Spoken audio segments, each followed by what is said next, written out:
हाँ जी, welcome back guys. This is Umar Taskeer. आज के इस पर्टिकुलर वीडियो में हम लोग बात करने वाले हैं about 5 Cs of marketing. Guys, सबसे पहले हम लोग ये समझने की कोशिश करते हैं कि आखिर 5 सीज ऑफ मार्केटिंग का मतलब क्या है और इस टाइप की एनालिसिस की हमें क्यों ज़रूरत पड़ती है।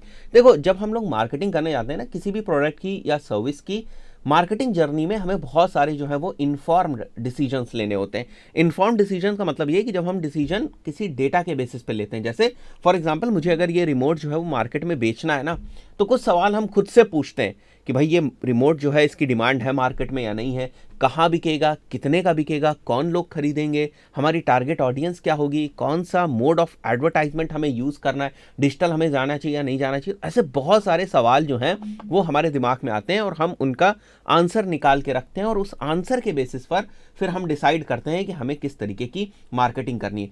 तो जब इस सिचुएशन को लोगों ने एनालाइज किया तो देखा कि भाई ऐसे तो बहुत सारे सवाल हैं और एक बिजनेस ना बहुत सारी चीज़ों से मिल के बनता है। तो हर लेवल पर, हर डिपार्टमेंट में बहुत सारे सवाल हैं जो मार्केटिंग को इन्फ्लुएंस कर सकते हैं। जैसे फॉर एग्जांपल आपकी यूएसपीज क्या है, ये एक अलग चीज़ है कि हमारे प्रोडक्ट की यूएसपीज क्या है। अगर हमारे प्रोडक्ट की यूएसपी ही नहीं है या दमदार यूएसपीज नहीं है, हम उसको दिखा नहीं पा रहे हैं, तो क्या ये चीज़ हमारी मार्केटिंग एफर्ट में इफेक्ट नहीं करेगी? बिल्कुल करेगी।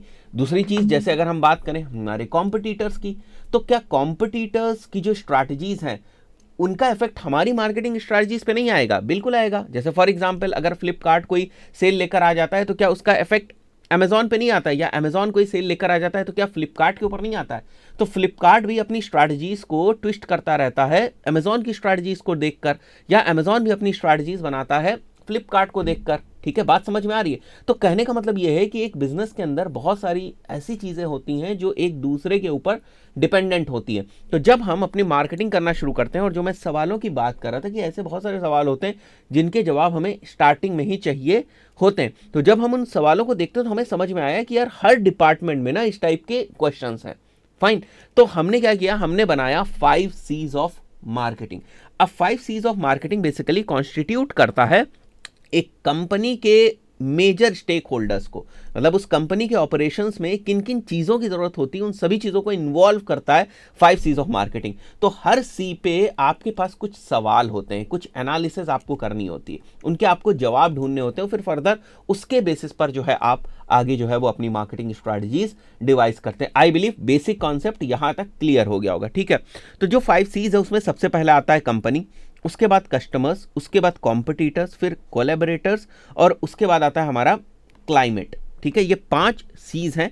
अब हर सी के लेवल पर हमारे पास किस टाइप के क्वेश्चंस होते हैं वो भी मैं आपको क्लियर कर देता हूँ। ठीक है, कंपनी लेवल पर कि हम कौन सा प्रोडक्ट बना रहे हैं, हम क्या सर्विस ऑफर कर रहे हैं, हमारी यूएसपीज क्या है, हमारे बिजनेस के बारे में हमें डिटेल में पता होना चाहिए, हमारे प्रोडक्ट के बारे में हमें डिटेल में पता होना चाहिए। तो यहाँ से इससे रिलेटेड जितने क्वेश्चंस निकल के आते हैं ना, उन सब का सॉलिड आंसर हमारे पास होना चाहिए। दिस इज बेसिकली ये वाला जो हमारा पहला वाला सी होता है। ठीक है, तो ये एक तरीके की एनालिसिस है जो आप देखते हैं ना 5 सीज ऑफ मार्केटिंग। ये कोई कॉन्सेप्ट नहीं, एक एनालिसिस है, ये कोई थ्योरी नहीं है। आपको इसको यूज करना चाहिए, हर एक बिजनेस पर्सन को इसको यूज करना चाहिए। ठीक है, उसके बाद सेकंड जो चीज है कोलैबोरेटर्स। कोलैबोरेटर समझ लीजिए या स्टेक होल्डर समझ लीजिए। स्टेक होल्डर्स हम उस चीज को बोलते हैं जो डायरेक्टली या इनडायरेक्टली आपके बिजनेस में इन्वॉल्व रहते हैं। फाइन, तो कोलैबोरेटर्स को यहाँ आप अपने कंपनी के अंदर जो आपकी टीम है, जो आपके ऑर्गेनाइजेशन के अंदर काम करने वाले लोग हैं, या जैसे फॉर एग्जांपल अगर मैं फूड डिलीवरी की एप्लीकेशन चलाता हूं,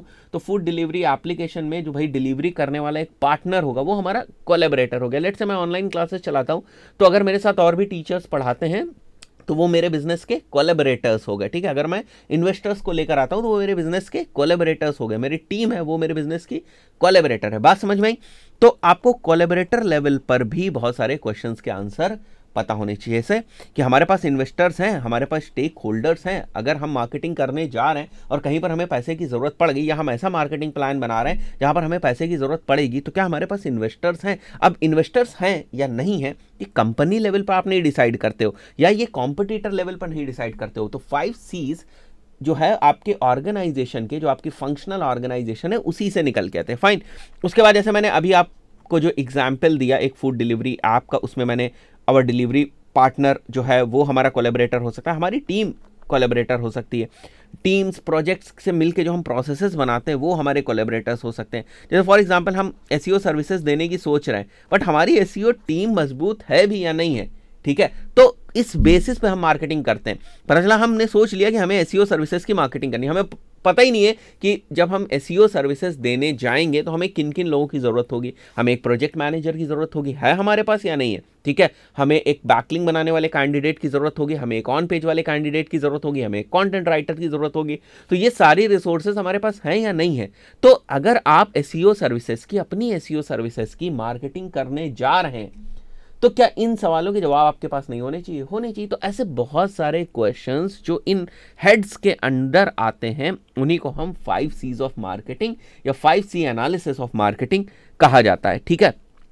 उसके बाद जो है इंपॉर्टेंट कस्टमर्स, हमें अपने कस्टमर्स के बारे में पता होनी, हमारी टारगेट ऑडियंस क्या है, टारगेट ग्रुप क्या है, करंट अगर हमारे जो प्रोडक्ट्स हैं वो मार्केट में अवेलेबल हैं तो किस टाइप के लोग उस प्रोडक्ट को कंज्यूम कर रहे हैं, हमारे अभी एग्जिस्टिंग कस्टमर्स जो हैं वो कौन से हैं, वो कौन से प्रोडक्ट्स को ले रहे हैं, उनका फीडबैक क्या है, उनका रिव्यू क्या है, ये सारी चीज़ें, ठीक है। मार्केट सिग्नल्स क्या है, मतलब मार्केट से हमारे प्रोडक्ट को लेकर हमें कोई सिग्नल मिल रहा है, कोई इन्फॉर्मेशन मिल रही है कि लोग लेंगे इस टाइप के प्रोडक्ट्स और या नहीं लेंगे, या ये एकदम से बिकना शुरू हुआ था अब नहीं बिक रहा है, ऑडियंस का टेस्ट बदल रहा है, प्रेफरेंसेस बदल रही। मैंने पहले भी आपको बताया ना, सबसे डायनामिक चीज़ पता है क्या होती है मार्केटिंग में? सामने वाला जो हमारा कस्टमर है ना, उसका बिहेवियर बहुत तेजी से बदलता है, ठीक है। बहुत डायनामिक चीज़ है मार्केटिंग के अंदर सामने वाले का बिहेवियर। फाइन, कहिए 2 दिन में बदल जाए, उसका जो रिक्वायरमेंट है, उसके जो नीड है वो 2 दिन में बदल जाती है, ठीक है। रेट ऑफ ऑडियंस ग्रोथ, हम अभी किस तरीके से ग्रो कर रहे हैं, तो ये सारे सवालों के जवाब आपके पास होने चाहिए जो आपका कस्टमर वाला हेड है उसके अंदर। देन कम्स द कॉम्पिटिटर, ठीक है, आपके पास डायरेक्ट और इनडायरेक्ट कॉम्पिटिटर्स कौन है, उनकी स्वॉट एनालिसिस, ठीक है, कॉम्पिटिटर्स की क्या स्ट्रैटेजी, अभी जो मैंने एग्जांपल दिया था आपको फ्लिपकार्ट का और अमेजॉन का, उसके रिगार्ड से कॉम्पिटिटर्स के कौन से सक्सेसफुल कैंपेन्स है, कौन सी ऐसी स्ट्रैटेजीज है जिससे कॉम्पिटिटर्स ने बहुत सारा पैसा बनाया या कस्टमर्स बनाए या उनका प्रोडक्ट जो है वो बूम पे गया या मार्केट कैप्चर करी, मतलब कोई भी ऐसी स्ट्रैटेजी जिसने ओवरऑल उनके बिजनेस को इम्पैक्ट किया, उस स्ट्रैटेजी पे आपकी भी नज़र होनी चाहिए। ऐसा नहीं कि केवल हम इस चीज़ के ऊपर नज़र रखते हैं कि भाई ये फला इंसान ना हमारा कॉम्पिटिटर है, फला कंपनी हमारी कॉम्पिटिटर, ऐसा नहीं होता है, ठीक है।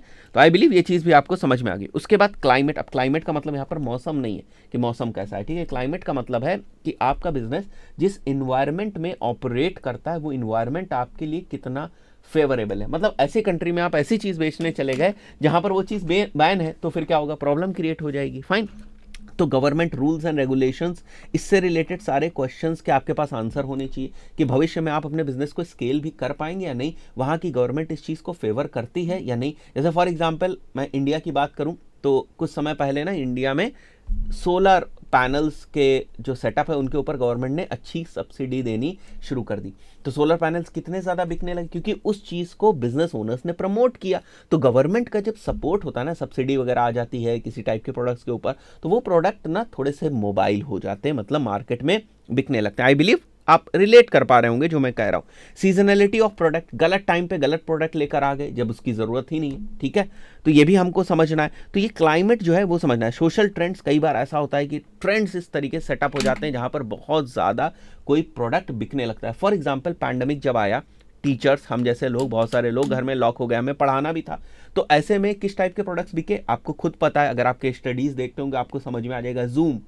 जूम जिसके ऊपर हम लोग भी क्लासेस लेते हैं, जूम प्लेटफॉर्म कितना चला, इस टाइप की लाइट्स, जिस टाइप के स्टूडियोज़ में बैठा हुआ हूँ, ये माइक, ठीक है, ऑनलाइन पढ़ाने वाले जो इक्विपमेंट्स थे उनमें कितनी ज़्यादा सेल आ गई। मतलब जो हम लोग डिजिटल पैनल वगैरह यूज़ करते हैं ना, ये तो एक तरीके से आप समझो कि ब्लैक में थे उस वक्त, मतलब मिल ही नहीं रहे थे, ठीक है। पैंडेमिक के बाद जब चीज़ें खुलनी शुरू हुई, लोगों को समझ में आ गया डिजिटल का पोटेंशियल या ऑनलाइन टीचिंग का पोटेंशियल, उस वक्त पैनल्स मिल ही नहीं रहे थे। बहुत सारी कंपनीज आ गई मार्केट के अंदर कि भाई जो मेजर कंपनीज हैं वो पैनल का जो डिस्ट्रीब्यूशन है, जो डिजिटल पैनल हम लोग यूज़ करते हैं उसको पूरा नहीं कर पा रही, तो बहुत सारी कंपनीज आ गई। जो कैमकॉर्डर्स थे, इस टाइप के जो हम लोग कैमकॉर्डर्स यूज़ करते हैं, जो कैमकॉर्डर्स थे उनकी शॉर्टेज हो गई। मतलब मैं खुद बहुत सारी एजेंसीज को, बहुत सारे डिस्ट्रीब्यूटर्स को बात कर चुका हूँ, बोले सर पैंडेमिक की वजह से इशू आ रहा है, 5-10 पीस आते हैं और निकल जाते हैं। तो what is this? This is basically social trends. Social trends या वो सिचुएशन के ऊपर जो है उसके ऊपर आप बोल सकते हैं, ठीक है। इमर्जिंग टेक्नोलॉजीज इन मार्केट, अब आप किसी एक स्पेसिफिक टेक्नोलॉजी पे कोई प्रोडक्ट लेकर आ रहे हैं, अब आपको समझना पड़ेगा ना